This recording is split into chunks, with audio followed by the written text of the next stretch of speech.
नेमका आज भगवानगडाच्या नारळी सप्ताहामध्ये दर्शन घेण्यासाठी आलात, काय परिस्थिती पाहायला मिळते, कशा पद्धतीने भाविक आहे तुमच्या मतदारसंघामध्ये सप्ताह होतोय?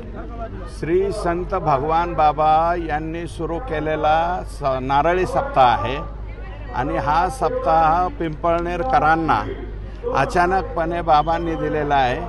भगवान बाबांनी याची मुहूर्तमेढ रोवली आणि आता नामदेव शास्त्रींच्या मार्गदर्शनाखाली 91वा नारळी सप्ताह हा होतोय। तर हे भगवान बाबांच्या दर्शनासाठी बीड जिल्हा, नगर जिल्हा आणि बाहेरच्या संपूर्ण महाराष्ट्रातला भगवान बाबांना मानणारा भक्त आणि तळागाळातल्या सर्व जाती धर्माचे लोक इथं बाबांच्या दर्शनासाठी आज आलेले आहेत। आत्ता 11:15 वाजलेत। आत्ताच परिस्थिती बघा, जवळपास 1.25 लाखाच्या वरती लोक आत्ताच इथं असतील आणि 12 वाजता जे या ठिकाणी किती गर्दी होईल याचा अंदाज तुम्ही बांधा।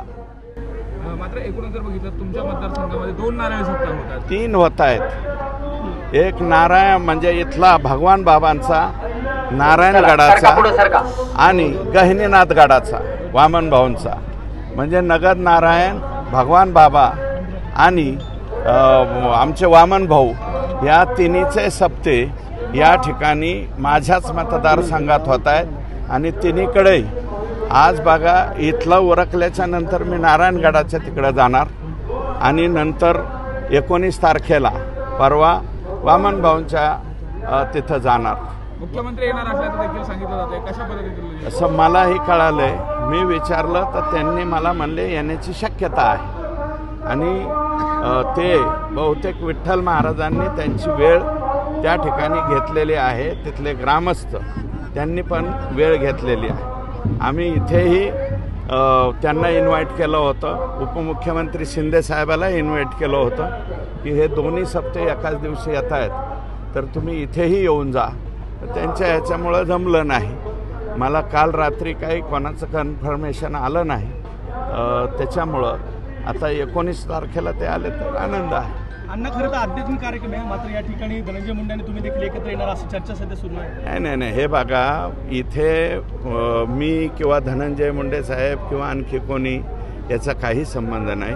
भगवान बाबांच्या चरणी भगवान बाबांच्या चरणी लीन व्हायला सगळे पक्षीय, सगळे लोक या ठिकाणी येऊ शकतात। आणखीही कोणी ज्याला कोणाला इच्छा असेल। आणि हे बघा, अतिशय चांगलं वातावरण झालंय। दोन्ही गडाचे सप्ते इथं होते, दोन्ही गडाचे सप्ते आजूबाजूचे सगळ्या दोन्ही गडाच्या कार्यक्रमाला जात आहेत। पिंपळनेरवाल्यांनी राक्षस भुवनकरांना पंगत दिली आणि राक्षस भुवनकरांनी पिंपळनेरकरांना या ठिकाणी पंगत दिलेली आहे।